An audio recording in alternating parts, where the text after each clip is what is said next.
Fala galerinha linda, tudo bem com vocês? Aqui, professor Juliano com vocês novamente. Nossa última aula dessa nossa sequência de Guerra Fria, dessa sequência, porque depois a gente volta, tá? Vamos aqui então continuar falando sobre, utilizando o nosso volume 2 do material didático, semana 8, aula número 2, tá? Última aula desse período que a gente tem, melhor dizendo, dessa fase do material didático, não desse período, tá? A gente vai continuar falando sobre esse processo de conflitos que a gente tem na Guerra Fria. Você não pode se esquecer nunca disso aqui, dessa divisão Estados Unidos e União Soviética, de defesa de ideologias de um lado ou do outro, de apoio de um lado ou do outro. Lembra que a gente não tem conflitos diretos existindo entre esses países, mas a gente vai ver que tem o financiamento ou a ajuda em alguns conflitos e em outros, né?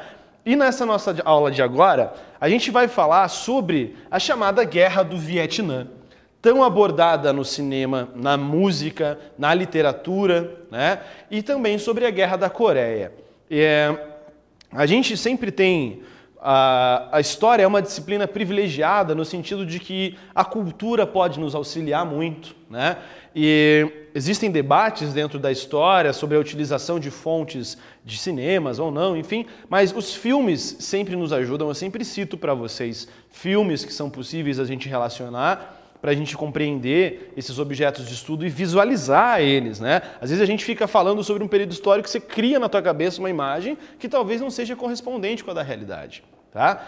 Esse período que a gente tem de Guerra do Vietnã, que é o que a gente vai falar agora, nós temos inúmeras produções culturais referentes a esse assunto, né? Você pode ver, por exemplo, o filme chamado Platoon, que é lá do Oliver Stone, com a participação do Charlie Sheen como senator principal. Você vai ter o Apocalipse Now, direção do Coppola, que é o mesmo diretor lá do Poderoso Chefão. Você tem o grande clássico do cinema, que é o Forrest Gump, falando sobre isso. Na música, você tem o Creedence escrevendo lá Fortunate Son, sobre a Guerra do Vietnã. Enfim, vamos ver o que a gente tem aqui então, galera.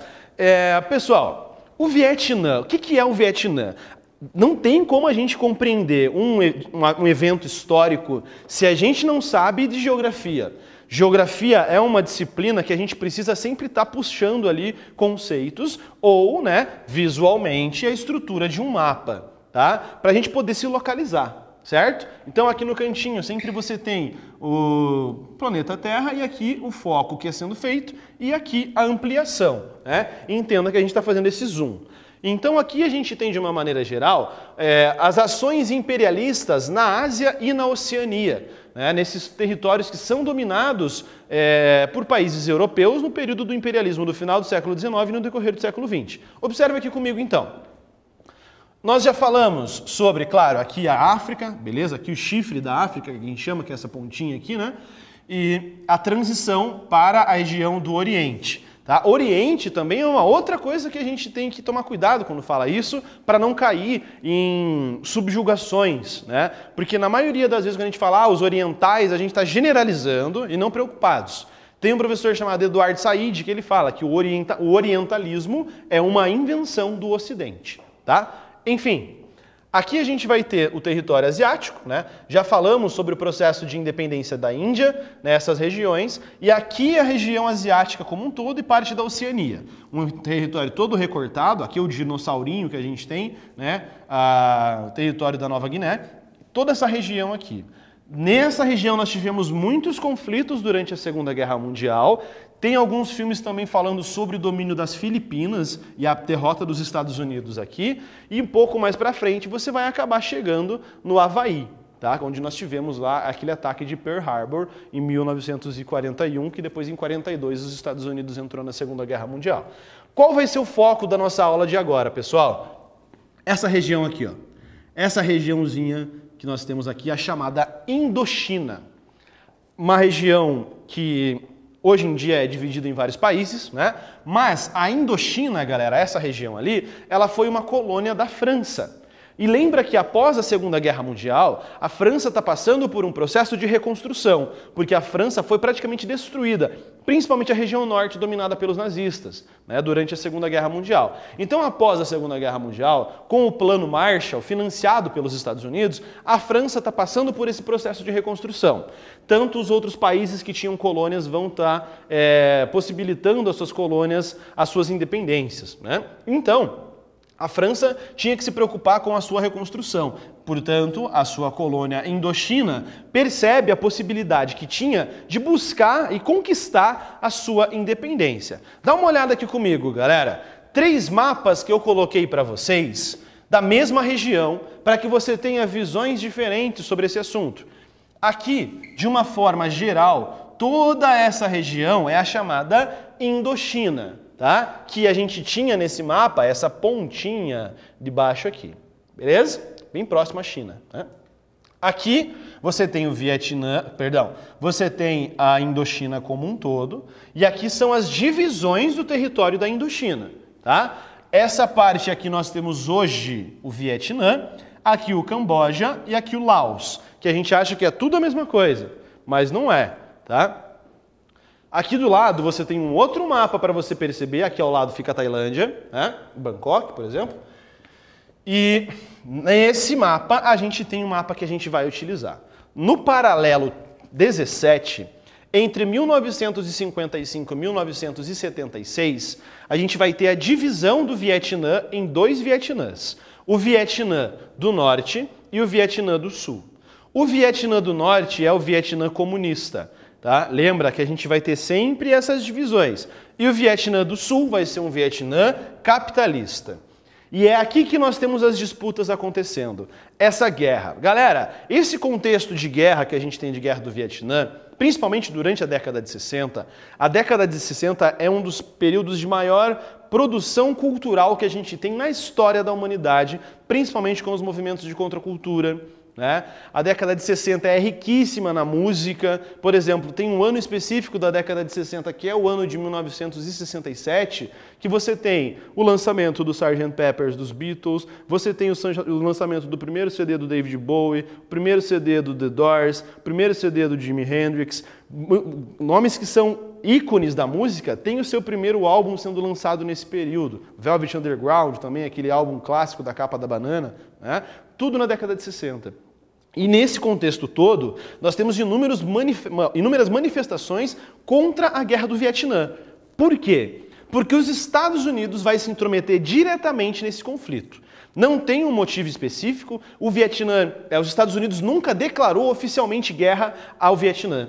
Tá? Os Estados Unidos, a última vez que declarou guerra a alguém foi durante a Segunda Guerra Mundial. Ele só se intrometeu, ele foi buscar dar um auxílio financeiro inicial, só que depois se percebeu se intrometendo, enviando soldados diretamente no Vietnã. Né? É considerado como o grande fracasso da história militar dos Estados Unidos essa guerra. Vamos lá. O Vietnã, desde o século XIX, foi uma colônia francesa, como eu estava falando para vocês. Durante a Segunda Guerra Mundial, foi invadido pelo Japão. Em 1945, quando os japoneses foram expulsos do Vietnã, o líder comunista Ho Chi Minh proclamou a independência do país. Então, vejam, após a Segunda Guerra Mundial, a galera falou, é agora, mano, o país está desestruturado, vamos tomar conta do poder do jeito que a gente quer. E aí a gente tem o estabelecimento de uma ditadura comunista com o Ho Chi Minh, que proclama a independência. Os franceses pretendem recolonizar a região. Lembra que a gente falou de Guerra da Argélia? Que a França estava se reconstruindo e aí tinha a galera que queria reprimir a Argélia e buscar a conciliação. Aqui é a mesma coisa. A França quer tomar conta novamente, quer recolonizar a região do Vietnã. O que vai dar a origem ao conflito, então, na década de 54, a chamada Guerra do Vietnã. Tá? Derrota francesa que a gente tem. Dá uma olhada. Nós temos a divisão do Vietnã, o norte comunista, apoiado, portanto, pela União Soviética. Você não tem tropas soviéticas, você tem o envio de armas, de treinamentos militares, líderes comunistas que vão auxiliar no processo de treinamento dos comunistas aqui. O sul é capitalista, portanto, apoiado pelos Estados Unidos e com tropas estadunidenses entrando no conflito. Para você não ficar perdido, né? Norte comunista. O norte tinha o nome de República Democrática do Vietnã. com a capital em Hanoi. Né? Sistema econômico, socialismo, Partido Único, Partido Comunista, líder Ho Chi Minh, de 54 a 69. Apoio tanto da União Soviética quanto da China. Tá? Vejam, os países esse país está buscando a sua autonomia comunista, então a União Soviética vai buscar apoiar. Beleza? Abaixo, né, na região sul, nós temos a chamada República do Vietnã. Independência em 54, com a capital em Saigon. Sistema econômico capitalista, ditadura militar também, líder Ngo Dinh Diem, de 55 a 63, depois tem uma mudança e um apoio total dos Estados Unidos. Tá? Galera, sobre a Guerra do Vietnã e sobre guerra de uma forma geral, tem um filme que eu indico totalmente para vocês, que é o Full Metal Jacket, né? Nascido para Matar. É um filme maravilhoso, escrito e dirigido... Escrito não, porque é baseado num livro, né? Dirigido pelo Stanley Kubrick, um dos maiores diretores que a gente tem da história do cinema. E o porquê que esse filme é maravilhoso? Porque ele nos passa a perspectiva da guerra de uma maneira mais humana.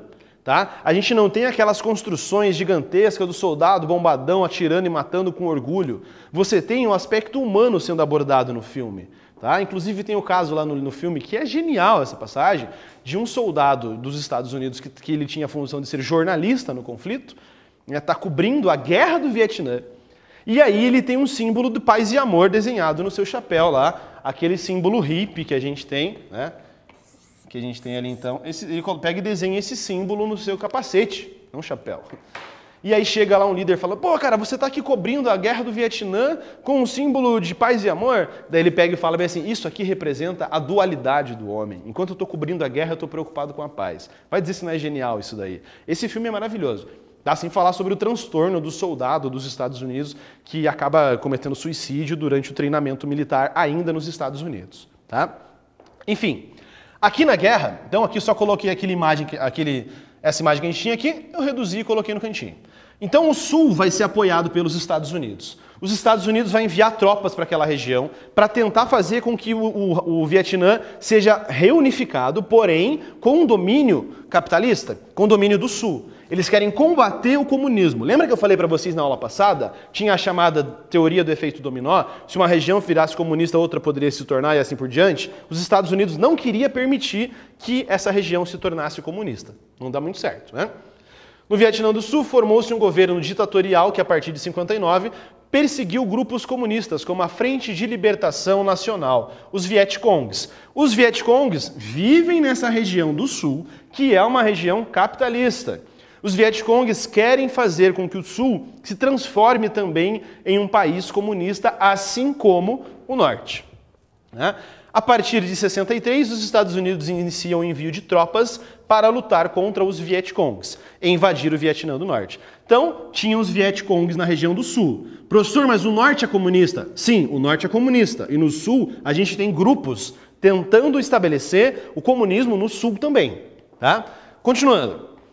Em 1975, o Vietnã foi unificado sob o regime comunista. Vejam, por que os vietnamitas, a galera do norte aqui do Vietnã, consegue a vitória sobre os Estados Unidos? Os Estados Unidos tinham o maior exército, melhores armamentos, e como que essa galera consegue vencer? Aqui algumas imagens que a gente tem do conflito. Né? Uma imagem muito parecida com essa você vai ter lá no Forrest Gump, a galera colhendo arroz nas laterais ali e tal. No Apocalipse Now, você vai ter imagens parecidas com isso aqui. No Nascido para Matar também vai ter. Aqui uma imagem que se você assistiu Forrest Gump, bem nessa hora vai estar tocando Fortunate Son lá do Creedence, quando estão passando lá os helicópteros. Né? Aqui a maneira que a gente vai ter os Vietcongs vencendo os Estados Unidos. De que maneira? Eles construíam esses túneis subterrâneos para surpreender os Estados Unidos. Eles eram menores, né? Mais baixinhos, eles tinham as suas táticas de guerrilha. Eles conseguiam surpreender os Estados Unidos. Graças a essas táticas de guerrilhas que eles vão tendo, eles conseguem vencer essa guerra. Tá? E é super interessante você analisar essas imagens aqui posteriormente. Né? Beleza? Aqui a gente fecha a Guerra do Vietnã. Né? O Vietnã, então, consegue a sua independência e se transforma em uma ditadura comunista. Ou seja, os Estados Unidos perde. Os Estados Unidos gastam muita grana. Morrem milhares de soldados estadunidenses nessa Guerra do Vietnã. E você precisa ver um detalhe importante, que após a Guerra do Vietnã surgem os estudos sobre estresse pós-traumático. São as pessoas que voltam da Guerra do Vietnã, muitas pessoas morrem, muitas pessoas voltam com membros amputados e muitas pessoas voltam com a sua sanidade mental completamente afetada.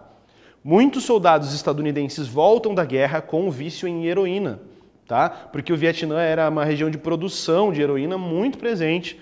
Tá? E aí os soldados estadunidenses voltam dependentes dessa droga que eles aprendem a consumir durante o conflito, que deixava eles estimulados para continuarem batalhando ali durante os conflitos. Tá? E aí você tem vários estudos que vão perceber que a exposição à guerra gera um estresse gigantesco na cabeça desses soldados, né? Após a sua volta para o território. E a Guerra do Vietnã também é marcada pelos protestos que você vai ter. As pessoas indo... No Forrest Gump aparece um desses protestos importantes, que daí ele assume o microfone para falar, inclusive, lá na Casa Branca e tal. Vejam que é super bacana, tá? E aqui a gente fecha a Guerra do Vietnã, beleza? Próxima, Guerra da Coreia. De 1950 a 1953, né? A Coreia é uma região que foi dividida, então, nesse período que a gente tem pós-Segunda Guerra Mundial, período de Guerra Fria, o norte comunista e o sul capitalista. Norte apoiado pela União Soviética e pela China, sul apoiado pelos Estados Unidos. Tá? Entre 1910 e 1945, a Coreia foi colônia do Japão. Olha só, o Japão, naquele processo de expansionismo, dominou a Coreia. Né?